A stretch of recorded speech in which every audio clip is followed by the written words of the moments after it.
April 22, 1988, 6:45 a.m. The vast runway at Palmdale Air Force Plant 42, California, where the desert dawn casts long shadows across the tarmac and the air hums with the low whine of jet engines warming up. Colonel Richard Couch, test pilot for Northrop Grumman, straps into the cockpit of the B-2 Spirit prototype, his heart steady but pulse quickening as the canopy seals with a hiss. The plane's bat-like wings stretch 172 feet, matte black skin absorbing light like a void in the morning sky. Ground crew scatter as engines ignite, the beast taxiing forward, $1 billion of American ingenuity ready to defy gravity and radar alike. You can almost feel the vibration rumbling through the seat, hear the roar building as Couch pushes throttles, the B-2 lifting effortlessly, vanishing into the horizon like a ghost. This is no ordinary bomber. It's the culmination of decades of secret development, born from Cold War fears, designed to penetrate Soviet defenses undetected. But whispers in Washington echo, $1 billion for one plane? Worth it? The story begins in the shadows of WWI's end as America grapples with nuclear-age threats. Engineers at Northrop, inspired by Jack Northrop's flying wing dreams, chase invisibility. Skunk Works rivals push boundaries, U-2, SR-71, but the B-2 aims higher, stealth from the ground up. Pentagon briefs classify it black, ATB program, 1970s origins amid Soviet missile buildup. Reagan's defense surge pours billions, composite materials, curved surfaces deflecting radar, engines buried to muffle heat. Cost spirals, $737 million per unit, then $2 billion with R&D. Critics howl, boondoggle or savior.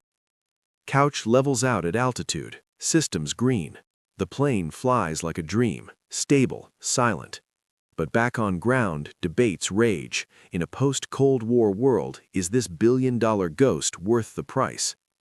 The true test comes in fire, where the B-2 proves its metal or myth. July 1946.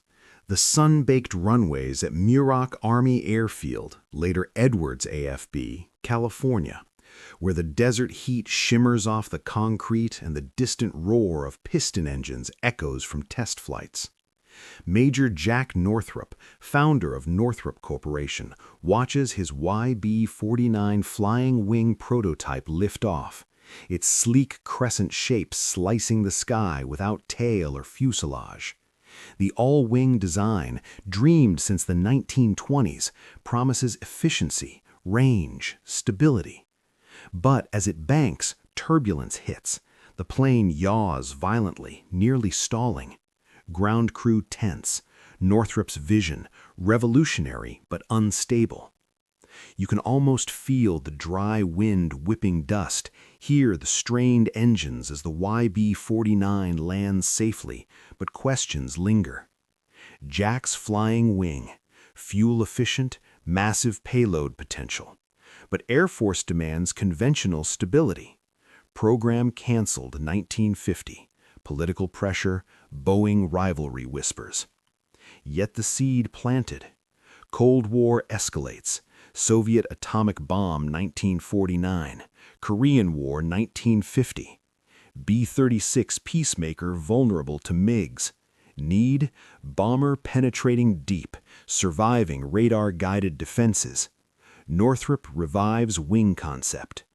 1970s, DARPA studies low observable tech, radar cross-section reduction. Jack Northrop, elderly, bedridden, shown B-2 sketches 1980. Now I know why God kept me alive. Tears flow. Vindication. Carter era, advanced technology bomber program launches. Northrop beats Lockheed, flying wing reborn with stealth, carbon composites, radar-absorbing materials, curved surfaces scattering waves. Cost explodes, R&D billions. Reagan, 1981, announces B-2 development. Congress balks, $500 million per plane, early estimates. Critics, gold-plated, vulnerable to new threats. But designers push, fly-by-wire stabilizing instability, buried engines reducing infrared. First flight 1989, promise fulfilled. The billion-dollar gamble, born from one man's dream, fueled by nuclear terror. But real worth tested in combat, where the spirit earns its name or proves extravagant folly. March 24, 1999, 2 a.m. The darkened skies over Belgrade, Yugoslavia, where the night air is crisp at 30,000 feet and the faint glow of city lights flickers below through scattered clouds.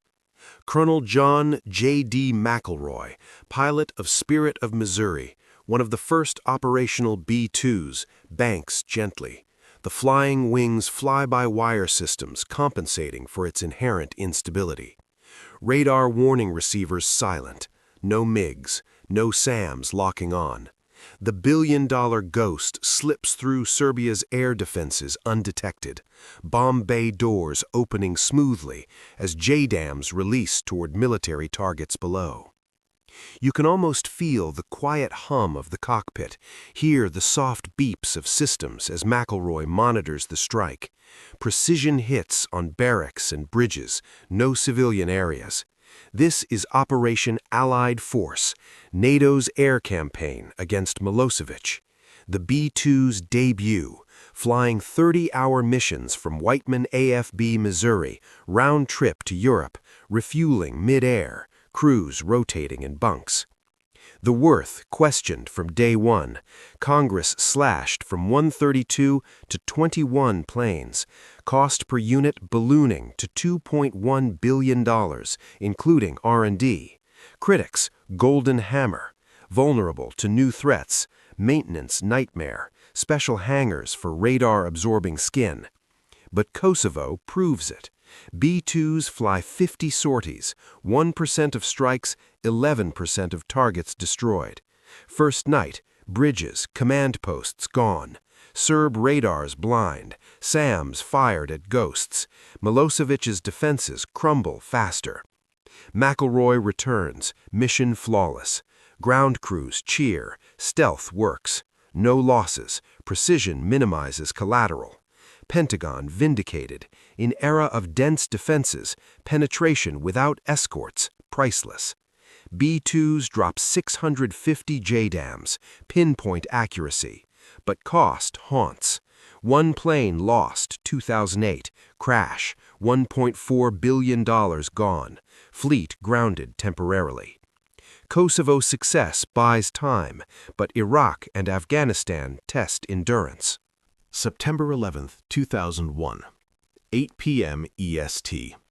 The secure hangars at Whiteman Air Force Base, Missouri, where the fluorescent lights buzz over the sleek black forms of B-2 Spirits being prepped for launch. Colonel Anthony Przybylowski, mission commander, briefs crews in a classified room, faces grim after the morning's attacks. 7 B-2s ready for immediate deployment to Afghanistan. Operation Enduring Freedom. No forward bases needed. The Spirit's range, 6,000 nautical miles unrefueled. Global with tankers. You can almost feel the urgency in the air. Hear the whine of APUs starting as Przybylowski outlines targets. Taliban command, Al-Qaeda caves. The billion-dollar question hangs. Worth it now? First combat post-Kosovo, October 7th. B-2s launch from Missouri, refuel over Pacific and Indian Ocean, strike Kabul. 44-hour missions, crews sleeping in shifts, returning with precision hits. JDAMs burrow into mountain hideouts. Critics silent momentarily, stealth penetrates without escorts, no losses. B-2s fly 27 sorties first month, 5% of strikes, but key targets. But cost bites. Each sortie millions in fuel, maintenance.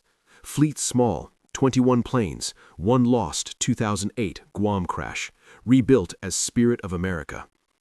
Iraq 2003, shock and awe, B-2s drop massive ordnance penetrators on bunkers. Libya, 2011, 3 B-2s from Missouri hit 45 targets in one night. Worth it? Deterrence value. Adversaries know America can strike anywhere, undetected. No peer has equivalent. But debates rage. Drones cheaper. B-21 Raider successor coming. B-2 fleet modernized, new radars, comms, weapons. From Cold War hedge to post-9/11 spear, the Spirit proves versatility. But the ultimate judgment comes in legacy, and whether $1 billion bought security or extravagance. December 2025. The climate-controlled hangar at Whiteman Air Force Base, Missouri, where the cool, recycled air hums softly and the matte black silhouette of a B-2 Spirit looms like a silent predator under subdued lighting. Lieutenant Colonel Sarah Vortex Ramirez, one of the few female B-2 pilots, runs pre-flight checks on Spirit of America, the rebuilt bird after the 2008 crash.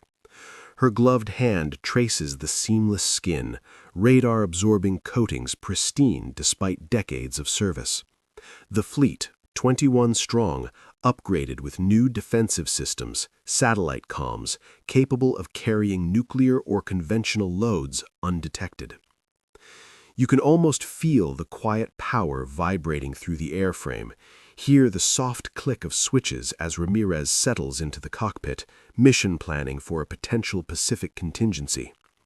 The B-2, born Cold War, proves timeless. Stealth still unmatched by peers, global reach without bases. Worth the $1 billion? History judges yes. Kosovo, shortened war, minimized casualties. Afghanistan, Iraq, precision strikes from home soil, no risk to pilots. Deterrence, adversaries invest billions countering what one B-2 does alone. Critics persist, maintenance costly, special coatings fragile, hours per flight hour high. B-21 Raider, successor, cheaper, more numerous, but B-2 fleet modernized into 2030s, bridged next generation. No losses in combat, over 50,000 flight hours. Nuclear triad cornerstone, submarines, missiles, bombers, B-2 the visible penetrator. Ramirez launches into night, vanishing from radar.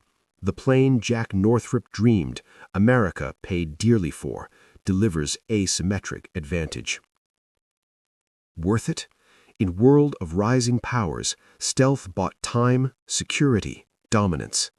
The billion-dollar ghost still haunts adversaries, proving investment not in metal, but margin of superiority.